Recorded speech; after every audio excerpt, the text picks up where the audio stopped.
All right, let's go back to the kicker conversation. A guy that we rely on because he was an accomplished kicker, played at a very high level, and all of Duval knows Mike Hollis as he's still part of the community. Mike, welcome in. How are you, bud? Sorry, guys. I was just drinking some water. Yeah. I thought you might have done a shot of whiskey or something just to get ready for the show. But listen, whatever it takes. I just got off an airplane, so I was thirsty. All right. Well, listen, man. Thanks for taking the time, and we wanted to come at it from a kicker point of view because you guys know what it's like to. Do you worry about your job on a day-to-day basis if you're an NFL kicker? Let's at least start there on the idea that Riley Patterson was dealt and Brandon McManus was brought in. Yeah, there's some, there's a part of you that you always know that you're replaceable. But that's the thing you can't worry about, though. That's what I think a lot of kickers that maybe good athletes and good, sound, mechanics and good kickers can hit a good ball. But if they got other things on their mind, like their job, I think they'll kick too carefully, and they won't be as solid as it would normally be if they didn't have to worry about that. So I think there's part of it there. There were periods of times during my career that I was worried, and I you always hear you come in on a Wednesday and the equipment manager somebody say, hey, we worked out a couple kickers yesterday, just so you know, but it happens a lot, and then one thing they do is they're looking for guys just in case you get hurt or something. It's not a bad thing that teams work out kickers during the season. It's just obviously if you're not playing very good, then that was the reason. But it's just one of those things where you have to just focus on your job and know what you know about kicking and know what your as far as your abilities are. Just trust your abilities and trust yourself and let the chips kind of fall where they may. And if you aren't good enough to play for a certain team and get cut, well, that's just the nature of the business and the game, and you have to deal with it, and it'll hopefully make you better. Big Pun, how you doing? What's up, Big Pun? How you doing? You all right? I'm good. Hey, so let me ask you this question. Let's say you've been with the team for so long. You've had success with the team so long. You have a pro career, and all of a sudden you get released, and you go to another team, and they pick you up. I mean, there is some comfortability with the team that you've been with for so long, but is there a sense of urgency when the team lets you go and another team picks you up? Well, it's just I guess another opportunity. Obviously, you gotta have to figure out in your own mind why it was that they released you to begin with. But you just go about your business and do your thing. And you made a point about the difference between teams, and that's a big deal for kickers because like for example, when Brian Barker left when he went up to Washington D.C. and played for the Redskins back then, I was out my holder, and Brian and I had been working for 6 years together, so it's a good comment, with kickers, it's kind of a specific thing, but I mean, the snappers are getting really good these days, and the holders are really good, and it shouldn't be an issue, but just in your mind, you just have that trust of certain players that you've been dealing with on a day-to-day basis, your teammates, clearly, so, there is that possibility too, where, and then of course where you're playing could be cold. I went from Jacksonville, Florida, up to Buffalo, New York, Yeah. so the weather, the climate was quite different. So that was a major change. But somebody's got to do it. If you get an opportunity to play somewhere, I'm not going to turn it down because it's cold weather. That's not something I would do. I took it on as a challenge, honestly. You know as well as I do. We played in Buffalo a few times. And so I clearly knew what the stadium was like, and it was windy and cold and all that. But, it's challenging, and I don't regret it at all.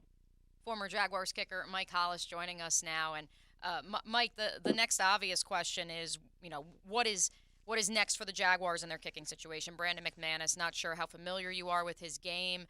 Obviously you had some success, won a Super Bowl with Denver. And what is he bringing to the table that is different than what Riley Patterson brought? Well, the obvious thing is experience. Brandon's been around 9 years, I think, with the Broncos, and he's got a great leg. He kicks off real well, not just in Denver, but he kicks off pretty well wherever he's playing. And he's got that experience of making important kicks, like you said, the Super Bowl. So he's, I think, the Jaguars have kind of fluctuated ever since I left, and then, Scobie was here for a while. That 1 year after I was gone, they went through 4 kickers, Coughlin, I guess, thought I was expendable, and, we'll find somebody else, and they went through 4 to find some.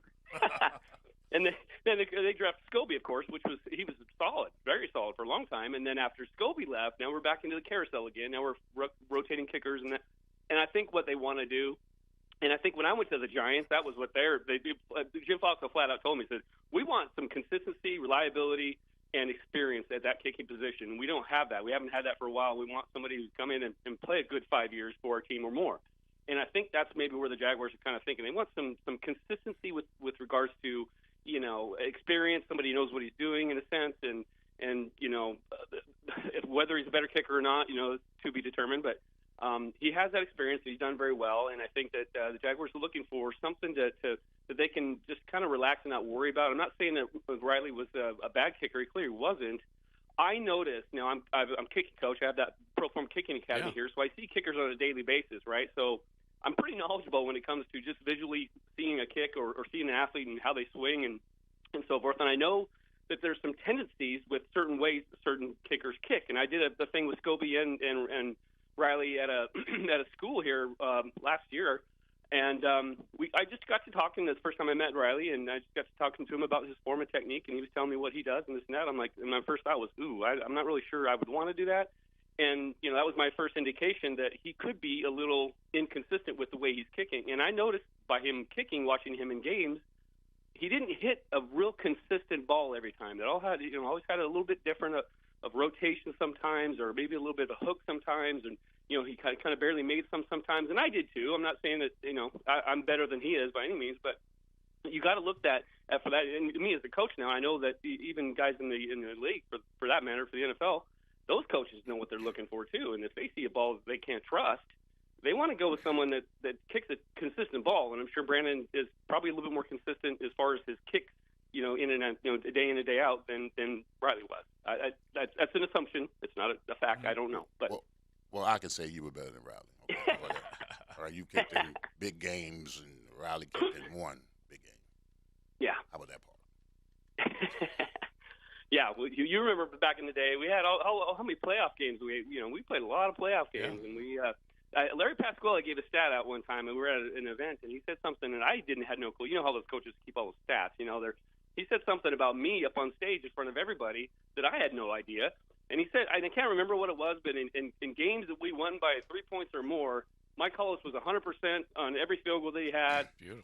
And games that we lost, he might have missed a kick here or there, but we lost by more than 3 points or maybe 10 points or whatever the case may be. But I was blown away. I was like, wow, I played an important role in those games that we won, and that was kind of an eye-opening statement that he made. I was like, wow, I didn't even realize that myself.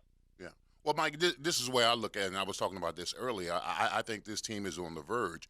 And when you're trying to upgrade, I mean, no one's exempt, even kickers. I think this team realizes that they've got this window. They have this opportunity, and they watch film after the season's over with, and they make an evaluation on where can we get better. And at position by position, if the team can get better, I mean, you become cut bait. And they looked at the kicking position, and they say, okay, we struggle with kickoffs. Listen, that field goal against the San Diego Chargers in the playoff game, it was not down the middle, bro. Yeah. It was along the uprights. So they say, can we get some consistency here in our kickoffs, in our field goals, our long field goals, and they made the move, and I think this team is looking at upgrading at any position they possibly can. I agree with you 1,000%. That is an incredibly important statement you just made there, and I think that teams get to a position where, and we did this back in '99 too, with paying a lot of guys a lot of money trying to get them in to win that Super Bowl, and we fell short. But just having that ability to be comfortable as a coach, knowing that your kicker is experienced and he's going to make kicks, for the most part, and having confidence, obviously, with a guy like Brandon McManus and his experience. I was actually kind of surprised. I just learned this today when you guys asked me to be on the show. I wanted to look up and see what his stats were and kind of get a little bit more information about him. I didn't realize he got cut by Denver. Yeah, and he got. If the story's right, Mike, he knew that maybe was coming down the pike. He's starting to look around and find a good situation, and he might have helped, usher a deal here.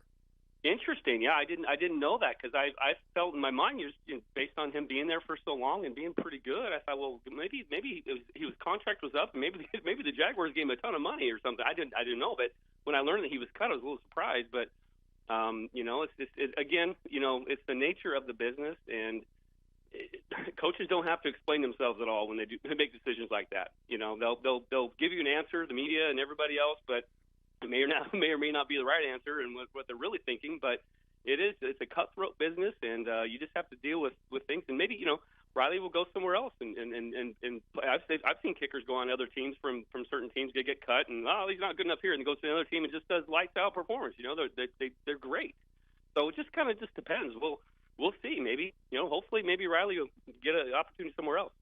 Yeah, obviously, as was reported late yesterday, it is not a full release for Riley Patterson. He was traded to the Detroit Lions, which is kind of funny, Mike, because that's the team that the Jaguars that cut him, and then the Jaguars claimed him off waivers. So truly the masterclass there. So my gosh. Yeah, I know. Isn't that wild? I mean, I don't know if that's great great scouting by Detroit that they let him go, and they had to give up a pick to get him back. But before we let you go, you know, obviously we appreciate your time in discussing the kicker situation currently in Jax, but want to make sure we give you enough time for you to give some love to the kicking academy that you have here in Jacksonville. And also, I don't think we've spoken to you since you had the opportunity to kick for the Sharks last year. So if we you had him on before. Yeah, we had you on before. You know, I know obviously, you know, it was just last summer, but if you could let us know how that was different, that experience compared to kicking in the National Football League.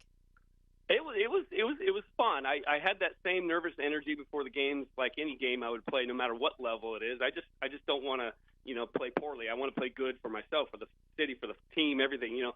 And there's pressure on me. I put the pressure on myself in that sort of mindset, but it's just a matter of it's a different game clearly, and everyone, the goalposts are so small, and you know, I didn't try any field goals, which is not very common with teams are going to try field goals, but you know, I made most of my extra points. I got one block, so I missed one. But for the most part, it was actually a lot of fun. I was nervous before the game, but once the game started, I've been to those games before, so I knew about them. But I kind of failed to remember or think about the fact that they're long games, and you know, with my kicking academy, with Proform Kicking Academy, I'm teaching kids, and the way the things that I teach are a little different. Some things are kind of a lot different than other kickers would think, and sometimes I have to, well, I do every time anyways, but I have to show these kids certain things because some of them wouldn't believe it unless I had actually showed it to them, that I can swing a certain way and the ball will go a certain direction. And a lot of times they're like, no way, that's not even possible. How's it going to be possible?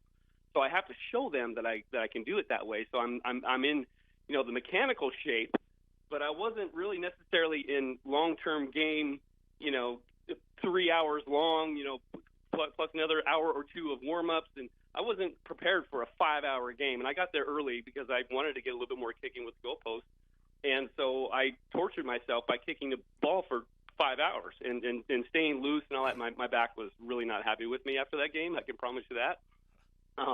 But just that concept of you know, staying loose the whole game and being loose and kick. I'd kicked 22 times in that one game that I did, and it was a lot of fun. It really was, and that's just a great opportunity for me to show. And again, part of me wanted to show kids that I'm teaching and potential new clients that a 50-year-old can kick a football. And again, I always start out with the fact that I'm not real big. Clearly, I'm not freakishly strong or freakishly athletic. And so, what else do I have to rely on? I have to rely on my technique to be able to play at that level. And now you add a third or fourth thing in there that I'm 50 years old. Who thinks a 50-year-old kicker can still, you know, there's guys out there I'm probably sure they can still kick. But I just wanted to prove that I could still kind of do it, and the technique was the main reason I could. Now, you know, I want to ask you, I want to call the Shark up. I want a 10-day contract right now. 10-day, I mean, but I have to negotiate my playing time, right? I want absolutely no playing time. Can you help him with that? Can you help me with that? Can you help me with that? Pull that off for you. Yeah, I'm not sure, but I mean, you're okay with $250 a game? All day. That's my that'd be my cigar budget. Oh, leave us with this one thought, Mike. And Mike Hollis, as he said, you never ever can get completely comfortable. But I know making field goals and scoring points is the number one kicker responsibility. But how much do you think, going back to what you said about Riley's technique, coming up short of the end zone too many times on kickoffs, how much do you think that was a factor? Well, I don't know, because I don't know if that was actually intentional or not, because they can make that call. Yeah. 35, they want to maybe get a little bit more strategic with their kicks. And I can even give you an example of Jason Myers when he was here. I posted this I don't know, maybe a month ago, just kind of showing people in general, like, listen, Jason Myers kicks off and he usually lands on his kicking foot when he kicks off. That's what they consider a hurdle in kicking off, right? Well, that's what most kickers think the ball is going to go the furthest by doing that. I don't believe that. I think you can kick it just as far or even further if you land on your plant foot on a kickoff, just like you would on a field goal. Well, this one example I gave, Jason Myers on one kickoff early in the game landed on his plant foot, and he kind of looped his line, so he kind of disguised it, and he kicked it to the right, and it went like 5 yards deep in the end zone. And it was a touchback, okay? Well, later in the game, he kicked off, and he ran a little faster and swung a little harder and did a hurdle. And clearly, I know as a coach, I know as a kicker, that his intention was to kick the second one that I videoed far. In the first one, he was intending on keeping the ball out of the end zone on purpose because of the way he swung at the ball. Well, guess what? The way he swung at the ball in the first one lightly, that ball went further than the one he tried to kick real hard. So I'm just kind of a backward sort of mentality where kids don't understand the concept of just using the body and the technique to do all the work for you. They just think they have to muscle the ball every single time. And again, going back to your question, I don't know if that was actually a planned thing. What they were trying to do, but kickers kicking off from the 35 now. It shouldn't be that difficult to hit the end zone. I mean, I wasn't the greatest kickoff guy in the world, and we were kicking off from the 30. That's 70 yards to the goal line. I've had a couple that were 80 yards to the back of the end zone, and wind aided a little bit, so I'll give the wind some credit on those. But it's just one of those things where you just you got to do what the team wants you to do. And again, I don't know what their strategy was in those situations. Joe, Scobie was great on the drill this morning, but I'm glad we bring in the headliner, Mike Hollis, putting on a clinic on XL Primetime. If you wanted to know anything about kicking, if you want to know anything about breaking down Riley Patterson, Brandon McManus, we're glad we had our guy, Mike Hollis, former Jaguar, on today. Pro form kicking. Yes, exactly. Pro form kicking, go check it out. And Mike, thanks as always for joining XL Primetime. Awesome. Thank you guys so much. Never All say right. you didn't learn Big something pun. new every day. Big pun. Big pun. That's him. I love the nicknames that Yeah, you big guys pun. had. Yeah, we had nicknames.